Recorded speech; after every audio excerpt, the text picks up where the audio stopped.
that he had put her head on a shelf and screamed at it for an hour, threw darts at it, and ultimately smashed her face in.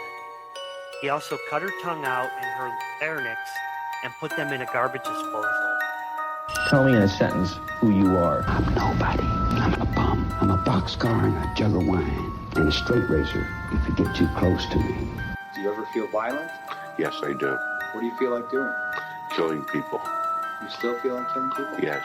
Describe the feeling that you get when you feel like killing people. Well, last March 11th, I was hallucinating, and I took a razor blade and I cut a man's throat. Here in the hospital? Here in the hospital. Do you think you'd murder me, Joe? Yes. That's gruesome, Joe. That's horrible. Yes, it is. And you don't blame me if I say I hope you never get out of this place. I hope I never do either.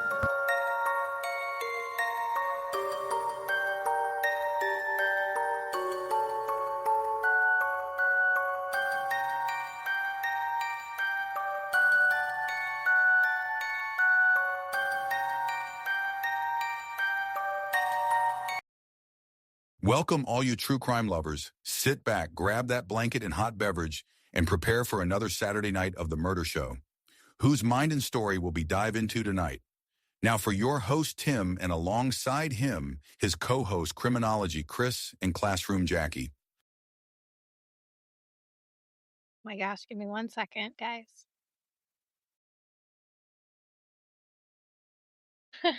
Howdy. We're giving her a second here.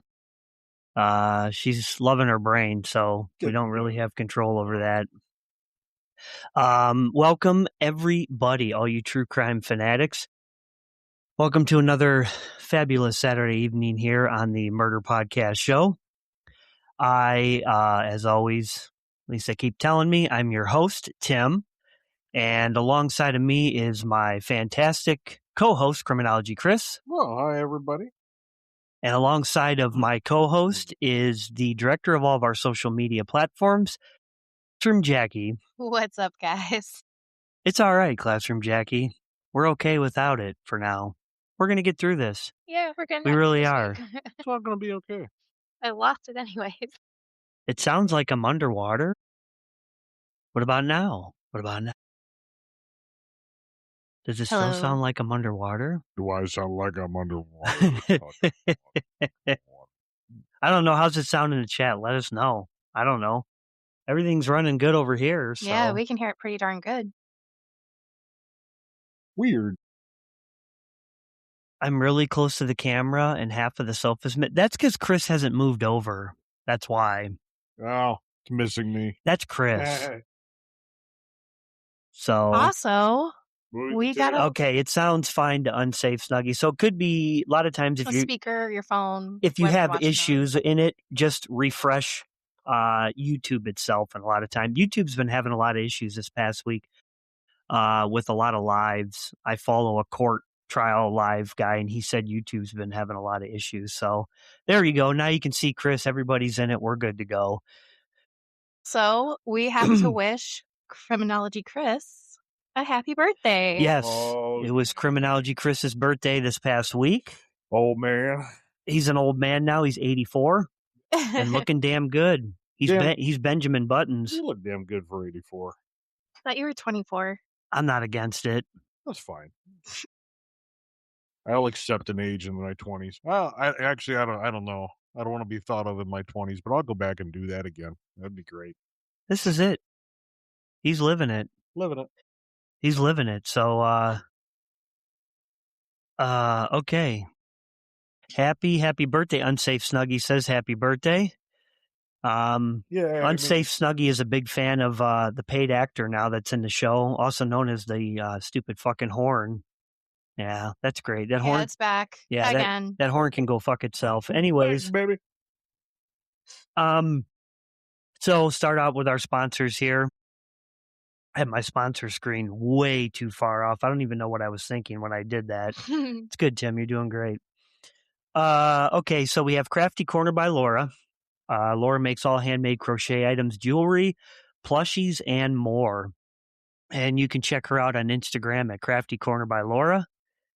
and on Etsy. And you can also email her at thecraftycornercrochet@gmail.com. Dubby Energy Drink. It's fantastic stuff. We've already talked about it and tried it, and Chris drinks it every day and swears by it. Oh, I love it. Gives you that boost, helps you maintain focus, and it doesn't give you jitters or that hard crash when you come down off of it. Go to dubby.gg, and when you purchase any of their products, be sure to use promo code MurderShow66 at checkout, and you'll receive 10% off.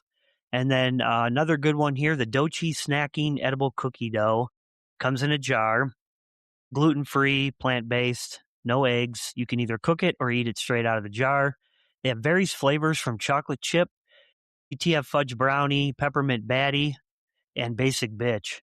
When you purchase any of their products, head over to doichifoods.com. That's DOICH foods.com, and use promo code MurderShow66 again, and you'll receive $5 off of your order. We also today went and checked out a place in Galion, Ohio, and it was awesome. It's a true crime museum. The museum of the museum.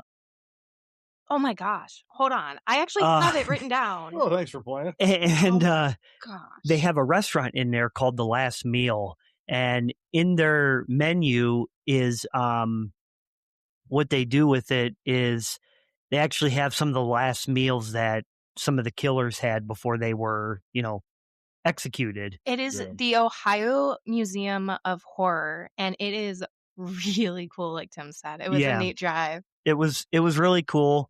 And come to find out when we went in there, Criminology Chris was like, hey, you should talk to him and try to get the show out there, whatever, for it. So Classroom Jackie, being the social media director she is, went and did her thing. Come to find out, they actually already follow us and listen to us, so we'll put a shout out to them right now. That was kind of weird because it makes you feel famous in a way. It did. We felt cool. Like, you know me, but I don't know you. That's kind of neat. I mean, honestly, but they let us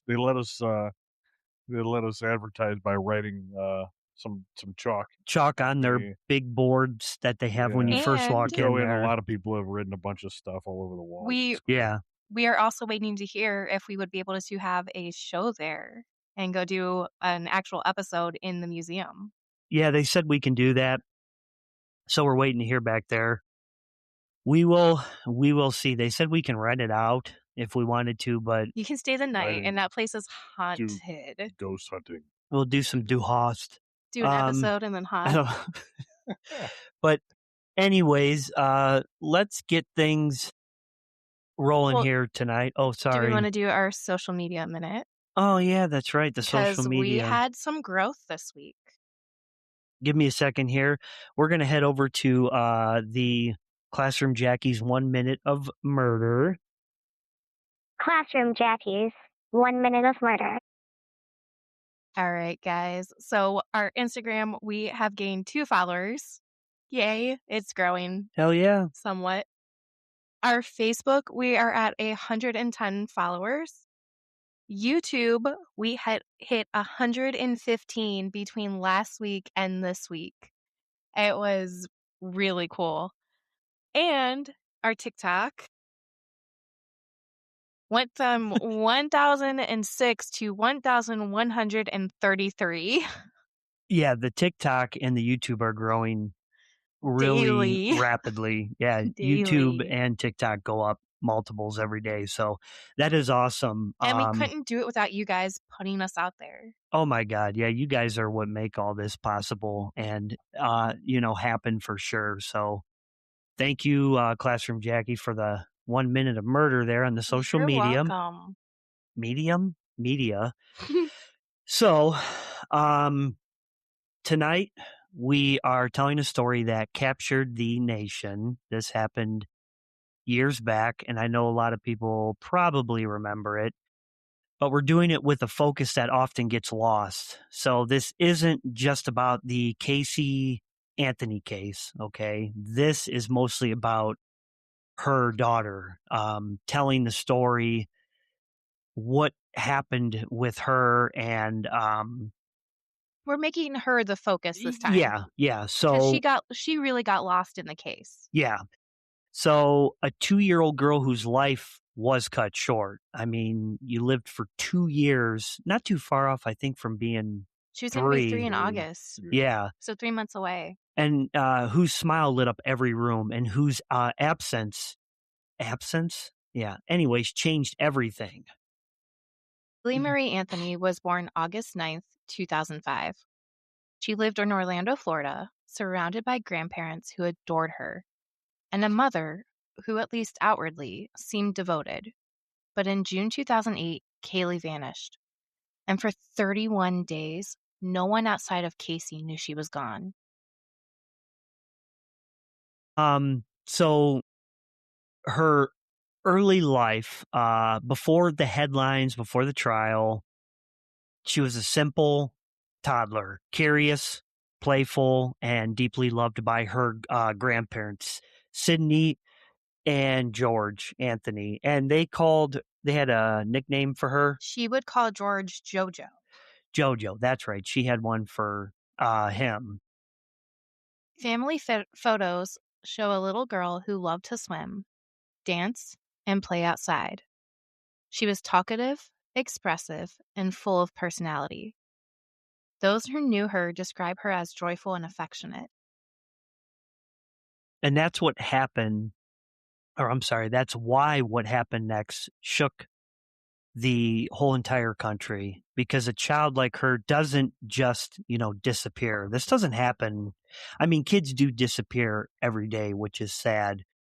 But the way that this all went down was just wild. And we'll get into it actually right now, starting the 31 days. Yeah. June 16th, 2008. It's the last day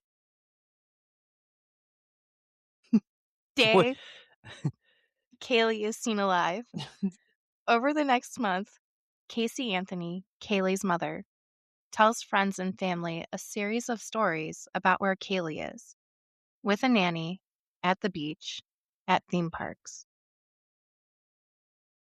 But none of this was true.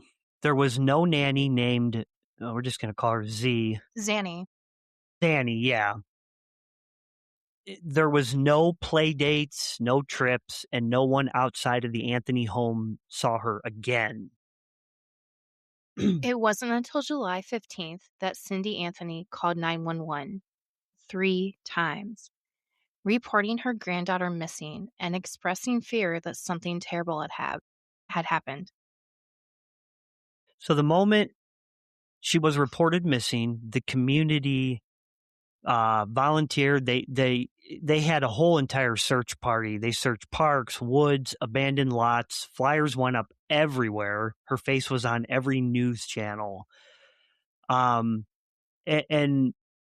what was crazy about it, and you had just touched on it there, Grandma had called in, and the phone calls. It's just, she calls in and she goes, my granddaughter has been missing for 31 days.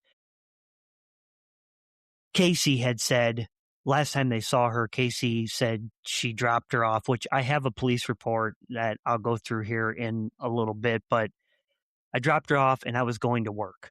And she was working in Orlando at... She said she was going to Jacksonville for her job. Yeah. So come to find out, once police investigated with that company, they said she hasn't worked here in years. We're jumping ahead a little bit. Oh, okay. Well, I got excited. No, I understand. I peed a little bit. I got excited. Those 3 calls, one of them was her saying, I just found out my granddaughter is missing and no one has seen her. Then they disconnected. Then she calls back and she says, I found out my granddaughter has been taken and she's been missing for 30 days and the car smells like a dead body has been in it. Yeah. Casey's car had been impounded after she said that she was taking off to go to Jacksonville and was found in Orlando, the car itself, but she wasn't with it, and neither was Caylee. Yeah. All right. Moving on. People weren't just looking for a missing child. They were looking for Caylee, a little girl whose story resonated with parents across the country. But as the search intensified, intestines, wow. So did Lucky. scrutiny of Casey's behavior. Her inconsistencies, her lies, and her calm demeanor raised questions investigators could not ignore. Now, one of the things in that one of those phone calls, when they started talking to Casey, the 911 dispatcher does ask her, "Why didn't you call the police 31 days ago when your daughter was missing?" She makes up excuses saying that she's gone through other resources to try and get a hold of her daughter, blah, blah, blah, blah, blah, and she was trying to not touch with the police. Yeah. So, and if you listen to the call, the way she's so calm, Yeah. it doesn't add up. Well, she said, I did everything outside of that because of fear, too. And it's like, what are you afraid of? What are you afraid of? Well, it's probably being held responsible for her. But, yeah. And that's like I was telling you, Chris, that you think to help with the fear, it's going to look better on your part if you call right away. Yeah. To me, that would make it worse calling 31 days later. You know, it's like, and technically Casey didn't even call. Her mom got the ball rolling. Yeah.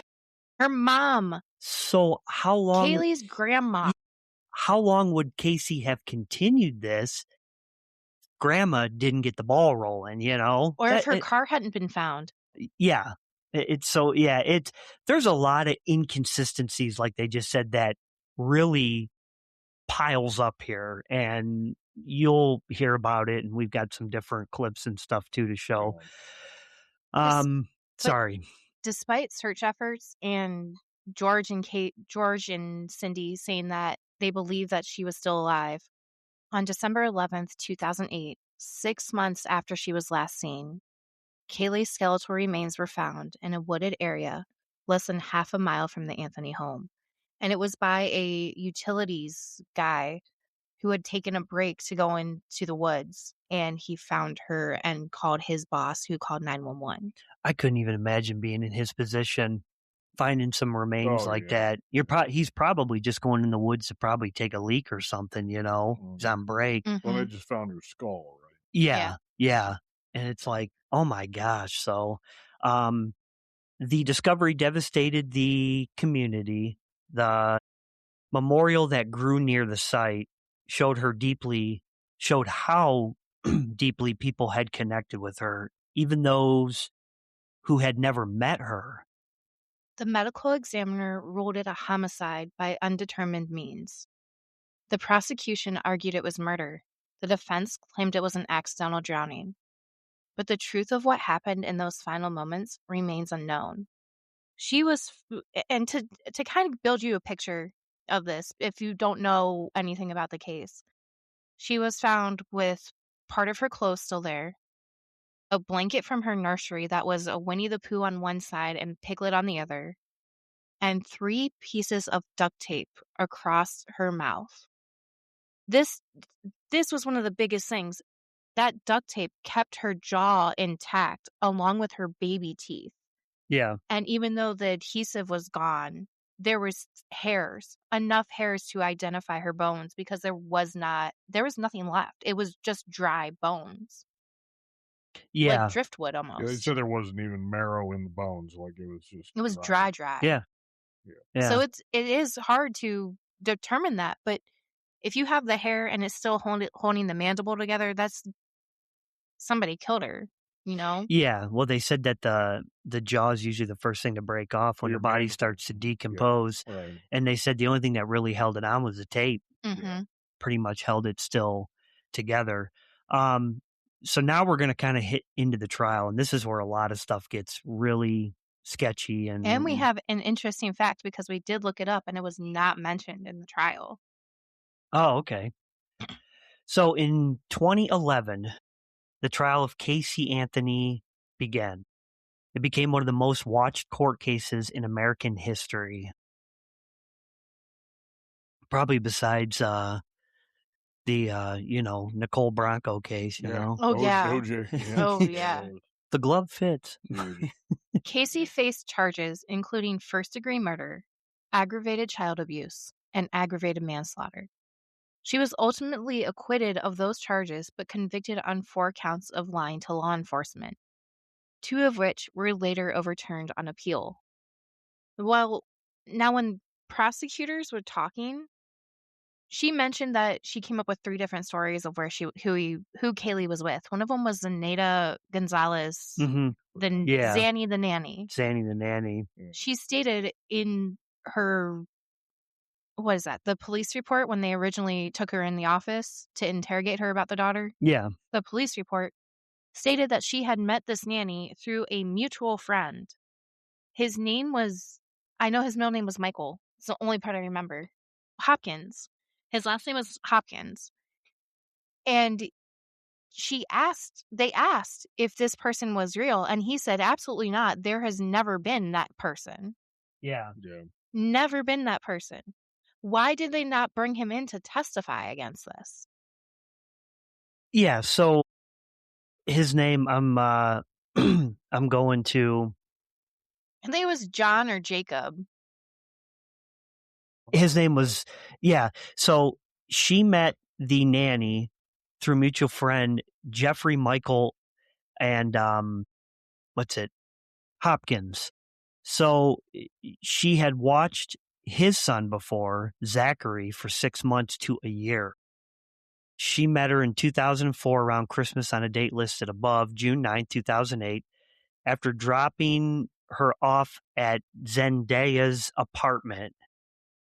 She proceeded to head to her place of employment at Universal Studios, was where she said she was going to work. Allegedly, right. Yeah. I have worked for Universal for over 4 years since June of 2004. And then when police interrogate her and go there, they find out that she has not worked there in over a year and a half. Yeah. So she goes, I left work around 5 p.m. and I went back. This is the actual police report here. This is all the trial, documents. And we will be posting this on our Facebook so you guys can all see. Yeah, we're going to set a Google Drive up and we're going to post this in there and stuff. So she left work around 5 p.m. and went back to the apartment to pick up her daughter. However, after reaching the apartment, I realized that neither Zendaya or her daughter nor either of her 2 roommates were home. I had briefly met Rakul and Jennifer on various occasions after calling Zendaya, whatever, to see where she and her daughter were and when they were coming home. I waited outside. What? Nothing. What are you over there giggling about? Who knows? Don't honk that damn horn. I'm not doing it. 2 hours passed, and around 7 p.m., I left the apartment and headed to familiar places that this, Zanny, the nanny, whatever, would go. One of the favorite places that her daughter liked to go was J. Blanchard Park. I spent the rest of the rest of that evening pacing. This is what you were talking about, and worrying about one of the few places I felt, quote, at home, unquote, my boyfriend Anthony's apartment. Come on. Your daughter's missing. And you want to be like, well, I want to go to the place that I feel most safe at. I'm going to go to my boyfriend's. I am a mother myself. If my child, and I mean my child is older, if he disappeared for 1 day or 1 hour without me knowing where he is, 5 minutes. You walk away in a grocery store and we're losing our shit. I would be going insane. Yeah. Now, why did you go to the boyfriend's apartment and then instead of going back to your parents or going straight to the police? I am being calm. Right. I am calm. We're all good. I'm not eating the microphone yet. Neither am I. She's about to. No, I'm not. I want to know what her thought process You have was. to put ranch dressing on the microphone when you eat it, though. I think a lot of people have different theories on this whole situation, and we've gone through a couple of our own theories. Yeah. Sadly, we will never know the truth. Unless she's on her deathbed and she so happens she wants to spill it then.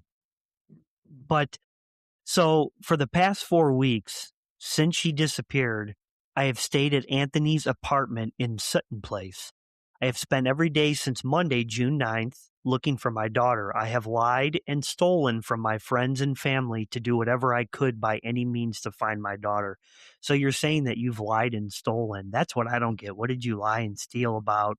And first of What do you need to lie and steal in order to find your daughter? find your daughter, right? Why is that? Why is that like And why a did you- requisite part of locating your kid? Yeah. Why did you I abandon don't your car understand. if you were using it to try and find your daughter? Well, yeah, she abandoned the car and then it got impounded. Yeah, true.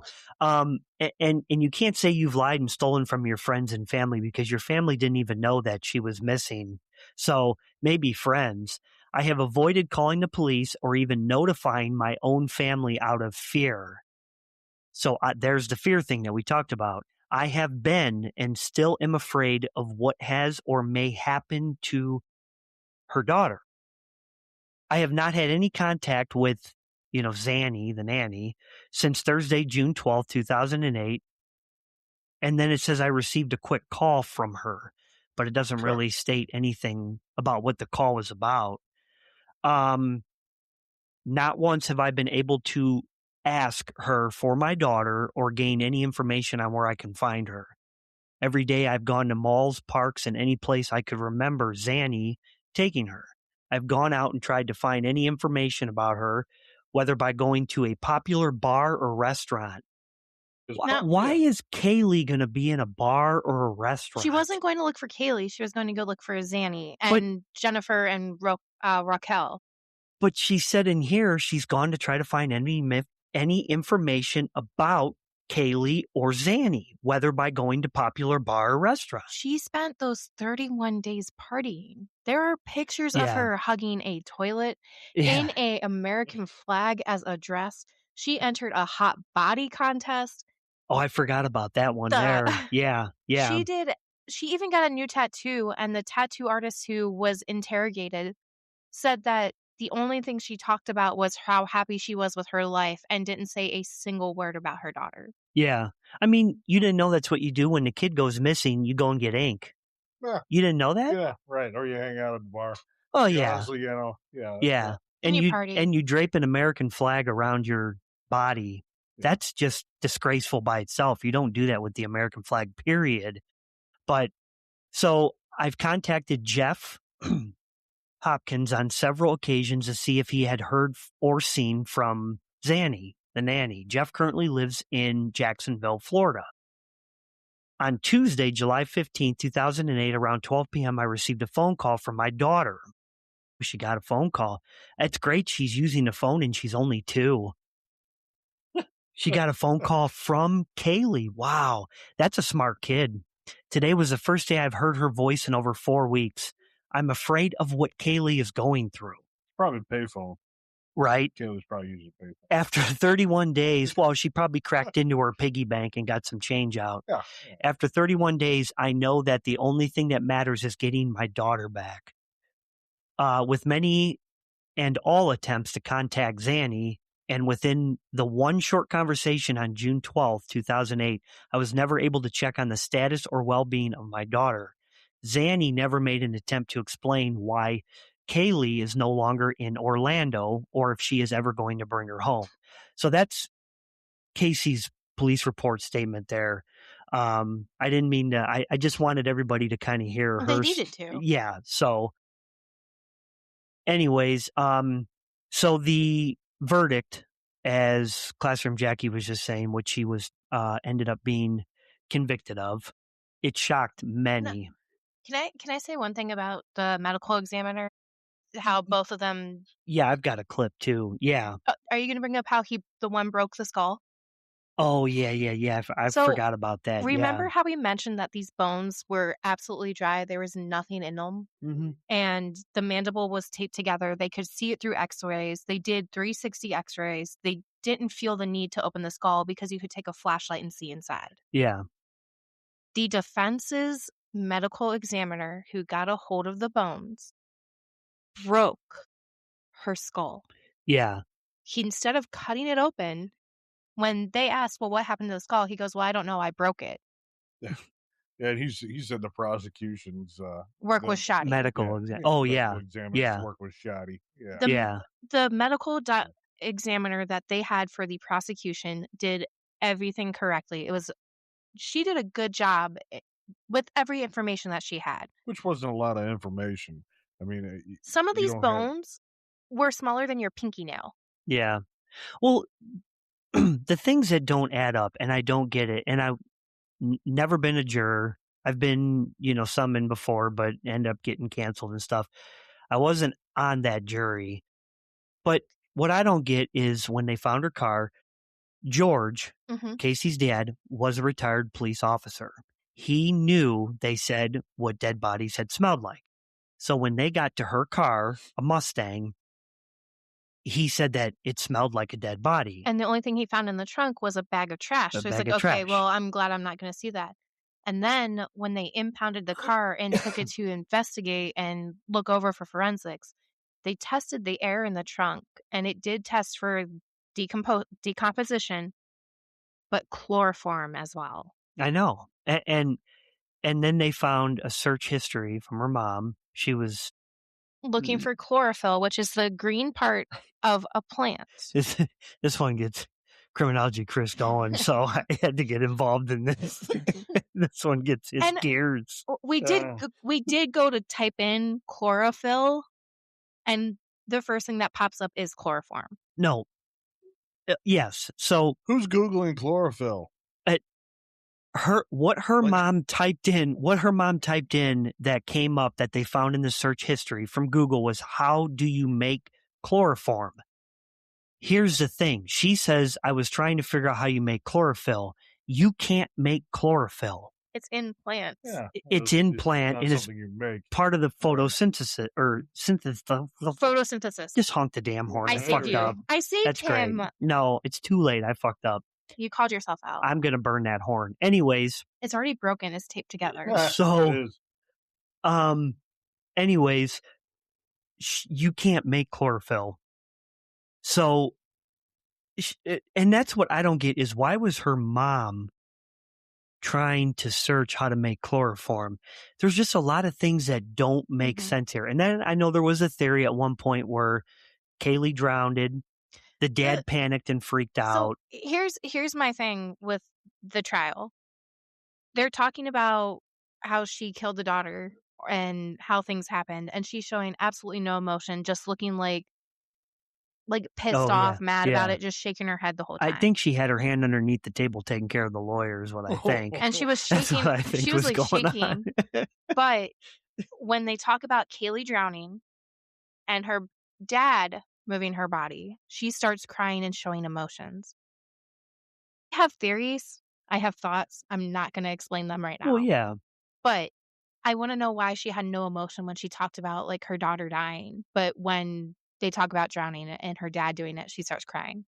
That's the thing, is her dad was so close to Caylee that I just don't see her dad doing that. Her dad was a retired law enforcement. Her dad absolutely loved that little girl. So if she drowned, and that's another thing, is you find her with the duct tape over her mouth. So if she drowned and she was killed, why is he putting duct tape over her mouth? None of that adds up or makes sense, Like the medical examiner said, at that time, they had 120 cases of children under 6 drowning.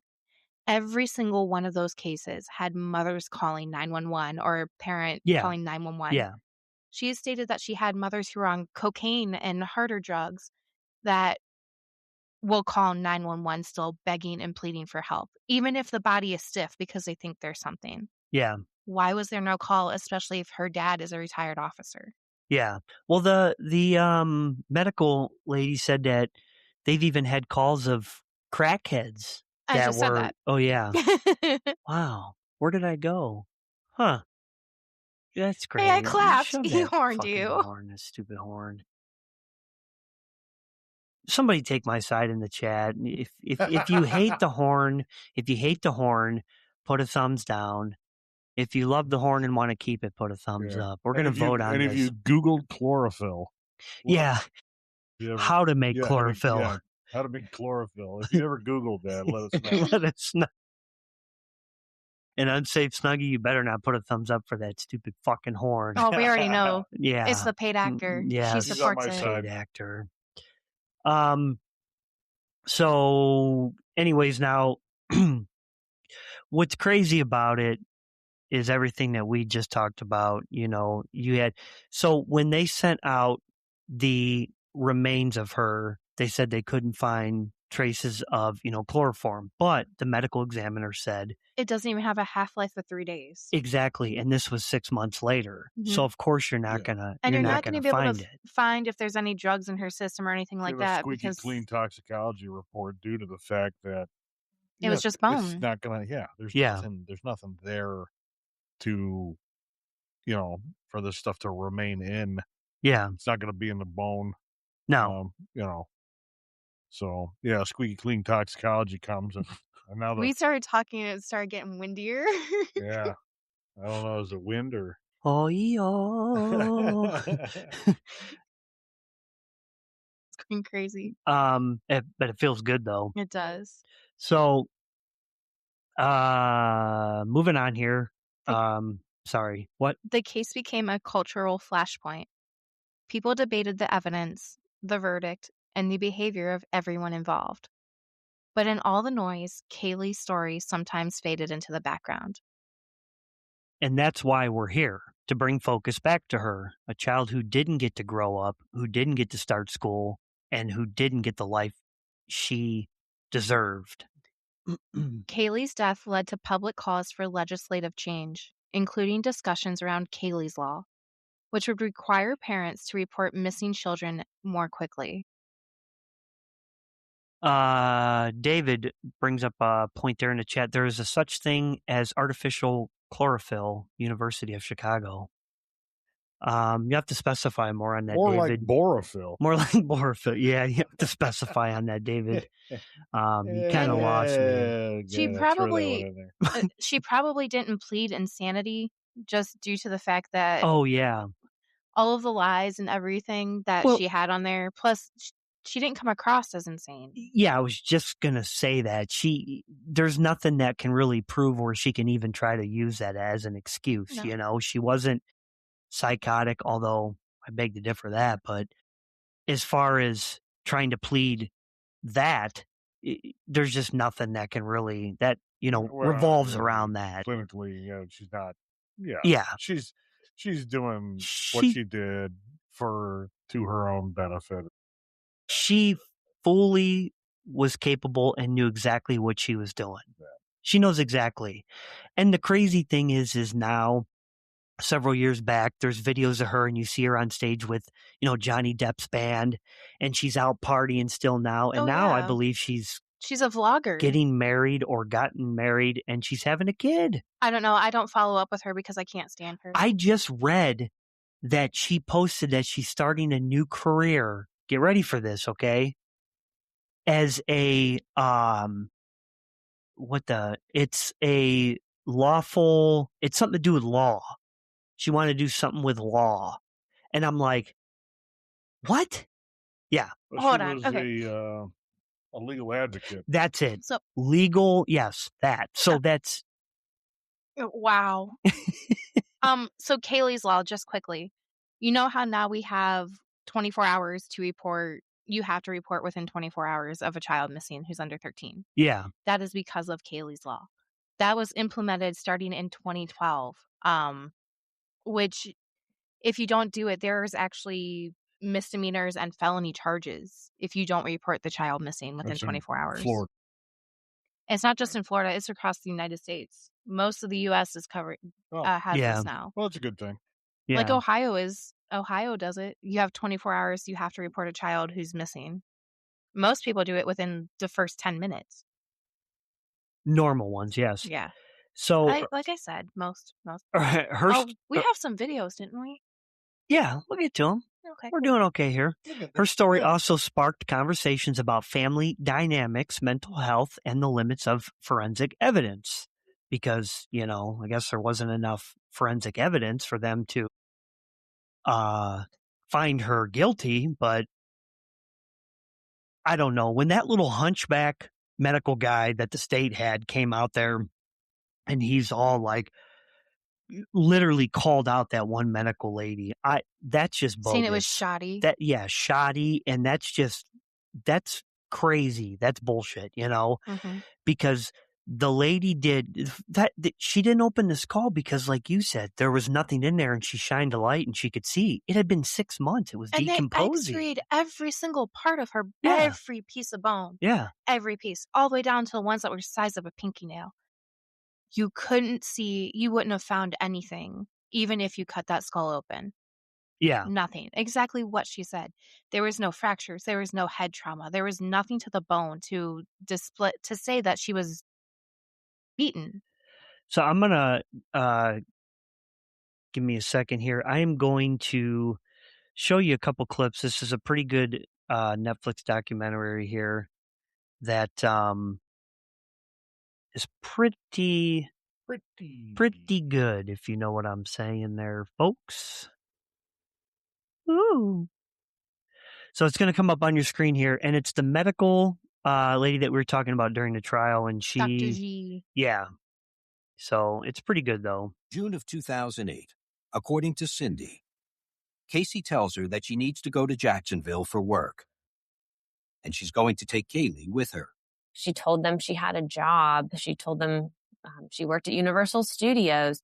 Several weeks pass without incident. Then on July 15th, 2008, things take an unexpected turn. Cindy and George Anthony discover that their daughter's car was abandoned at a strip mall parking lot and has been towed to an impound lot in Orlando. But what is Casey's car doing in Orlando when she's supposed to be in Jacksonville? Unable to reach his daughter, Casey's father, George, claims the car from the impound lot. It's a trip that brings an unsettling discovery. When he got to the Pontiac at the wrecker yard, it reeked. He was a former law enforcement officer. George knows what a dead body smells like. And he really thought to himself, I really hope Caylee or Casey, I'm not going to find them in this trunk. George opens the trunk and finds a bag of trash. For the moment, he's relieved, but they still haven't heard from Casey. Cindy Anthony was able to track down Casey at her boyfriend's house. That's when Casey told her that Caylee was missing. She had been gone for 30 days. So that just pretty much, that was just a short clip there that I wanted to, it talks about kind of what we had just explained, how they found the trunk and found the car, and then the dad went in there and searched. There's some more in here, but I didn't get a chance to really like pick it out. But in the trunk of that car, they found hair. Yeah. They also, it stunk like chloroform in a dead body. And they said the hair fell out of a head from decomposition. Yeah. So out of her car that never left Orlando. Yeah. Yeah, right. So it doesn't make sense. A lot of stuff doesn't add up. But more than anything, Caylee's legacy is a reminder that every child deserves protection, love, and a voice, even when they can no longer speak for themselves. So tonight we remember Caylee Marie Anthony, not the headlines, not the controversy, just her. A little girl whose life mattered. A little girl who should still be here.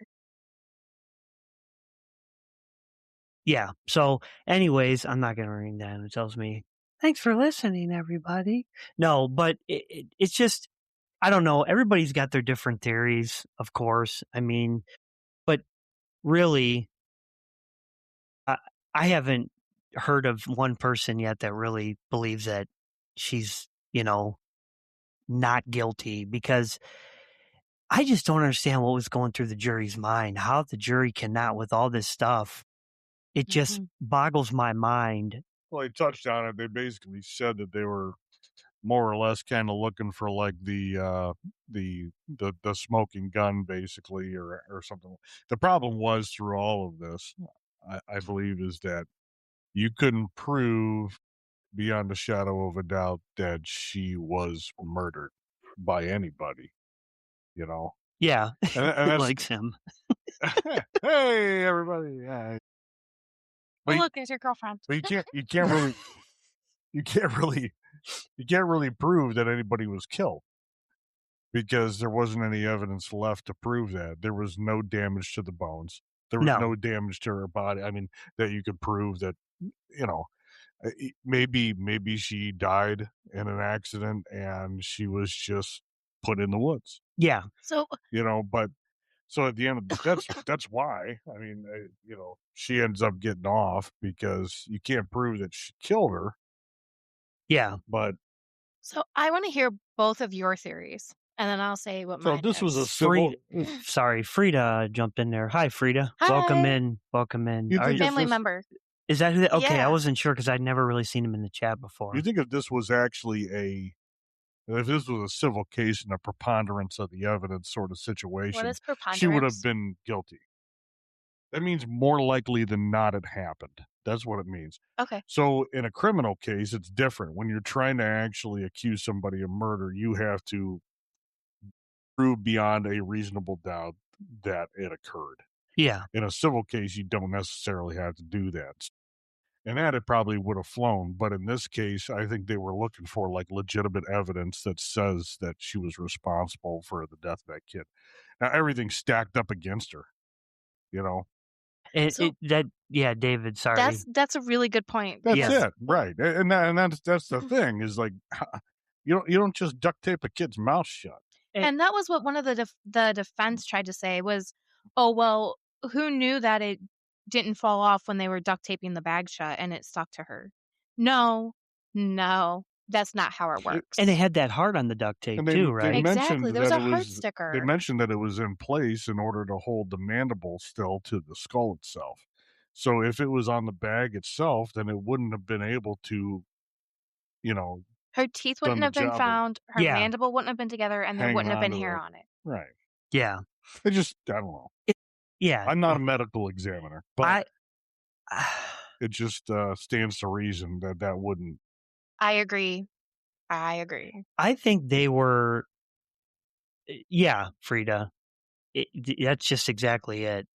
I think the jury was going off of the fact of the whole chloroform that they found no traces. And the medical lady was saying that they never let her bring it into the case, into court, that it won't last more than a day or two in the body. Mm-hmm. And then it's gone. She said they never let her bring that in. She never even got a chance to say that. So without saying that, the jury doesn't know. They just go, oh, well, there's no traces of chloroform on the remains. Yeah. That can't be it. They don't know better, right? Exactly. Because they're not allowed to research that stuff when they're on jury. They're not allowed to do any of that outside of the courtroom. Question. Could the chemicals that make up chloroform, if the duct tape was on her skin and on her, absorb some of those chemicals? Couldn't have been tested for that? I have no idea. But it wouldn't have stayed there on the duct tape. They still would have been embedded in those fibers of the duct tape. But it was 6 months. That's the problem. That's true. They said the half-life of that chemical wasn't long enough for it to be present in something that had aged that long. I think that's what happened with the duct tape. So what's your theory? My theory is I don't think Casey was ready to be a mom. She was 19 when she had Caylee. I don't think she wanted her. And instead of putting her up for adoption or something else, or seeing if her mom and dad would adopt her, if she doesn't want her truly, which is sad, but everybody's different. I think that's what it was. And I think she found a quick way to eliminate her. Why she thought nobody was ever going to ask about her again. Like, wow, Caylee, we haven't seen her in a long time. What happened to her? Oh, I don't know. She didn't think about all that. I think, honestly, and I think her boyfriend had some help with it. That's just me. I think she put chloroform on the duct tape, put it over her mouth. She passed out and then ended up suffocating herself because she's already got the duct tape on. And then she bagged her up, took her to the woods or whatever, dumped her there, And then I think she tried to like ditch her car, and that's when they found it, and then they put her car in the lot. That's my theory. But I don't know. I don't think she ended up drowning and the dad panicked and put her over in the woods. Well, they did. That's stupid. They did a polygraph down the road with George and Cindy, and they both passed. Yes. They both passed. There's also ways that you can pass those too. So the person who did do the polygraph test is an FBI guy. Well, is from the FBI and had years of training. Yeah. He spent 3 days with them beforehand to get to know them, so he would know what their triggers are and things like that. Yeah. So he took the time before they did this. It was a big deal. It was broadcast on TV. Excuse me. Yeah. Yeah. That's just what I think. I don't believe this. I think the mom may have had something to do with it, because why is the mom Googling that? I don't believe the mom was trying to look up how to make chlorophyll. I just don't believe that. That's weirdly convenient. I don't know. She was an older lady, so she had to have had knowledge and known a little bit that you can't make chlorophyll. It's not like this was a, teenager trying to look this up. But you did say that they passed like a polygraph or something. Yes. I'd like to find that video and see what questions that they had asked. You can. It's on Hulu. Because that is where sponsor us too if you'd like. Anyways, that is where the real thing would be. Now, what kind of questions? They also did the polygraph after Casey, I believe it was just a couple years ago, did an interview and accused George of sexually molesting her. I remember that. I remember that she was grooming her daughter at 2 years old. Come on. Casey, I don't know. She's so whacked out. I feel like she is such a, pathological liar that she actually believes her own lies when she's telling them. Like, there's people that can do that. We've talked about that before with these, serial, killers. I think she really believes the shit that she's saying. Just like she made up the whole Zanny the nanny. They said she described this lady to a T, but the lady never even existed. Right. How the fuck is she's like, oh yeah, she's shorter, like brown hair, brown eyes. Like, 140. Yeah, right? Her birthday's in September. Yeah. She farts only at between the hours of midnight and 3 a.m. She farts, like all this shit. If a duct tape can last indefinitely on smooth surface, 60 days when exposed to the intermediate moisture. Intermittent, that's fine. Fuck you and that stupid horn. 7 days in extreme heat and cold. Unsafe Snuggie, be great if you jump in here and back me up with this stupid fucking horn. And less than a month don't have to. with bending and twisting. So anyways, I don't know. I mean, we're talking 6 months. Less than a month with bending and twisting. Do you want to hear my theory? Oh, all right. We're going to set the stage here. Yeah. So she told her parents on June 8th that she was leaving and going to Jacksonville. Okay, that's one big date. Okay. Then she says June 12th is the last time she talked to her daughter. What if she did go to her boyfriend's with Caylee? The boyfriend didn't want anything to do and didn't want her to have a kid and said, hey, I want to go party. And she wanted to party. And they killed her together. Could have been. Why are you remembering a specific date that's 3 days after you and your daughter left? And then a month later from that date exactly, your car is being towed and it smells like decomp. Yeah. They would have had to get rid of her body around the 12th of that time because of how far gone and how dry it was. Did they bring her boyfriend in the trial? They did interview the boyfriend. I don't know what happened to that. I didn't look. Because I mean, he's a key. Into it. He's a key part if you think about it. I think he'd be deposed or something or whatever. Yeah, they would have talked to him. They would have summoned him to come in to testify because he would have been a key part because she said that's where she went instead of because she felt that was her safe spot, whatever, and that's where she went. But they had to have brought him in to testify or something. Probably her lawyer did defense, because he wouldn't testify against her and have this and go in with the state.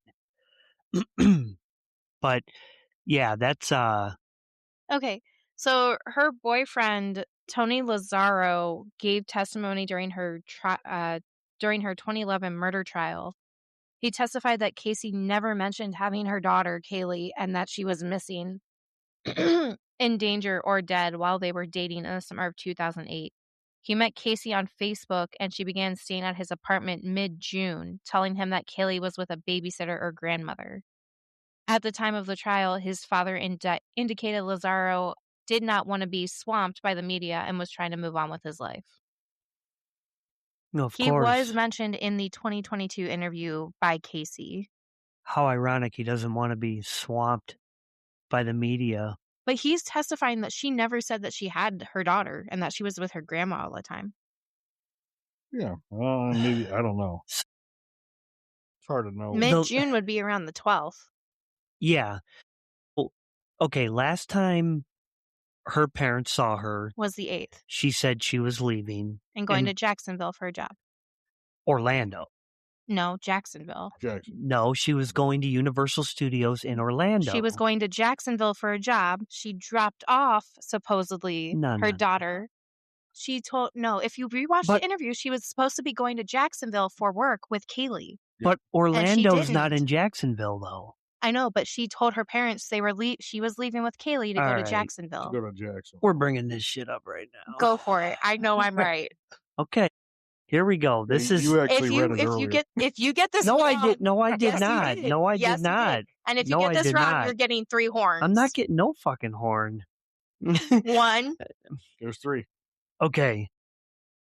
So let's see. I gotta find where the spot is in here. Okay. So she said she dropped Caylee off on June 9, 2008. She proceeded to head to my place of employment at Universal Studios Orlando. If you listen to the interviews from the first time that they talked now, classroom, I'm not done yet. So I have worked at Universal for over 4 years since June of 2004. I left work around 5 p.m. and went back to the apartment to pick up my daughter. So she went to Orlando.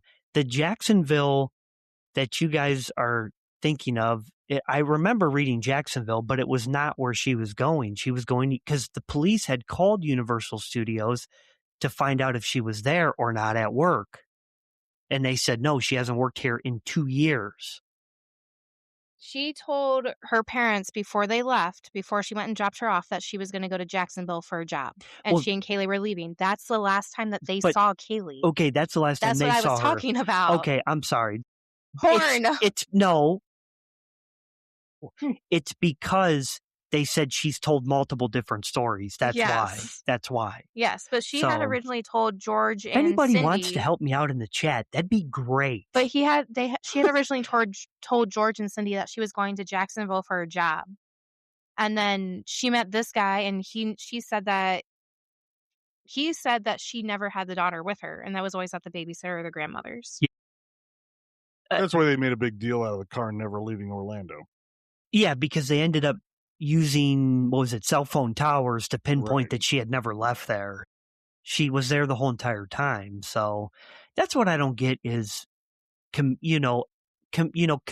this. How does she not realize that they're going to find out these different facts? Nothing adds up. Right. They're going to call Universal and find out you don't work there. With something this big, they're going to call your work. And then your work says, well, she hasn't worked here in like a year and a half. Yeah, 2 or 3 years, a year and a half. And then they're going to pinpoint. They always go to cell phone towers now. They always do. They pinpoint that stuff. So they're going to look on there and they're going to find out where you were, GPS, you never left, Orlando. So I've always wondered that, how people think that to get away. It's like when you watch these live police shows where these guys are taking police, on like a high-speed pursuit. And it's like, how do you think you're actually going to get away with this? It's only going to get more police involved. Right.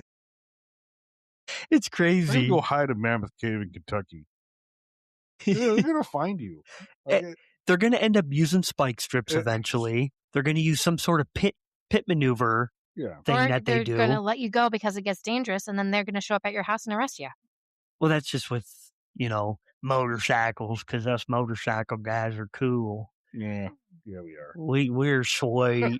We're outlaws. I got a knee brace on. I'm an outlaw. Yeah. Anyways. Yeah.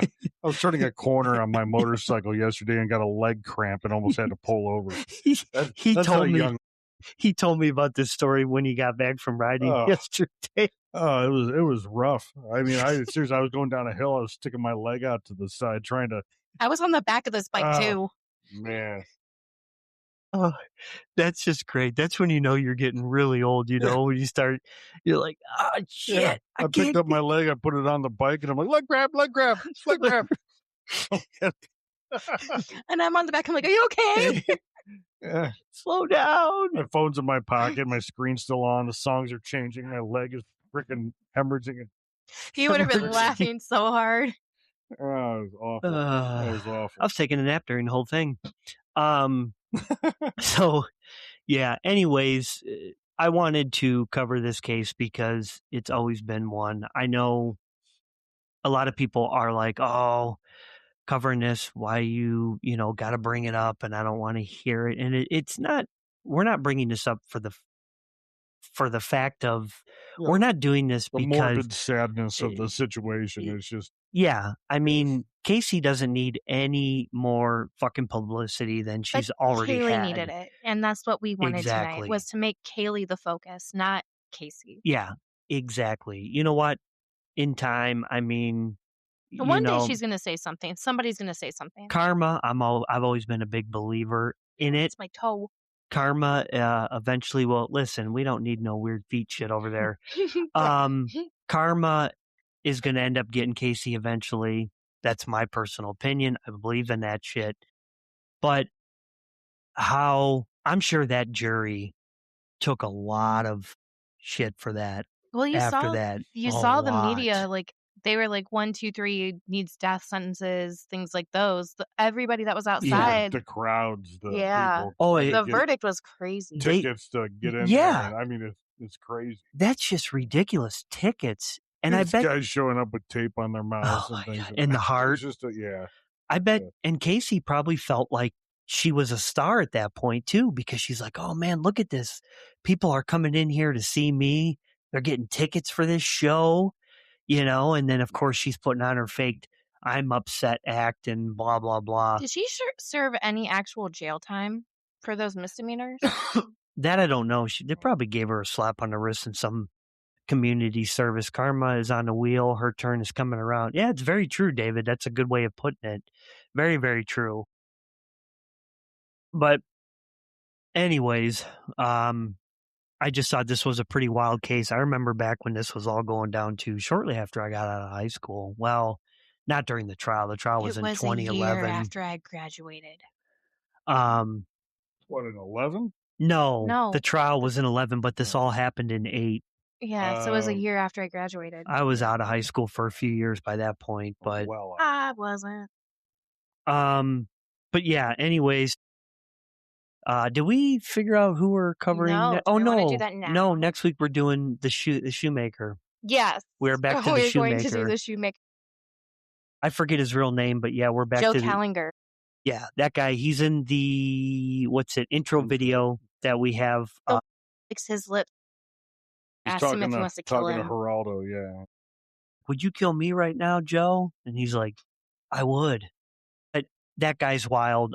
Pretty crazy story there, and he got his kid involved with killing with him too, which is nuts. So, we'll cover old Joe next week, the shoemaker killer, and yeah. Other than that, I mean, it's pretty much it. We thank you everybody once again for all the continued support everybody does for the show. Never in a million years, and I'll say it every week, and I'll continue to. I never thought it would be where it's at now. When I started this, talking to myself in a room, in this very room here, I was just talking to myself, and I'm like, wow, this is dumb. According to Asking Alexandria, that's what you need sometimes. Oh my God. To be alone Give in her a the room. horn Hey, just for the that. camera really likes him today. What is up with that camera? And it's obsessed with Chris. About had enough of that. Camera's in love with him. Give it a minute, it'll go back. But anyways, guys, we do appreciate it. We hope everybody, don't forget, time change, the clocks move forward an hour tonight, so you lose an hour of Yay, sleep. spring. Yeehaw. Hey, that means it's sooner to riding season. Yeah, thank you for everybody listening in. Don't forget, we're on all the streaming platforms. Head over if you don't already follow and like us on the TikTok, the Facebook, and the Instagram. Those are all at Murder Show 66. And of course on YouTube here. Subscribe, like this episode, like this live here, and hit the little bell. It'll notify you every time we are going to go live. Until then, we will see you guys back here next Saturday, 8 p.m. Eastern Standard Time. And I'm going to let Classroom Jackie take you guys out of here for the night. Same crime time, same crime place. See ya. Good night, Goodbye, all. my fellow Americans.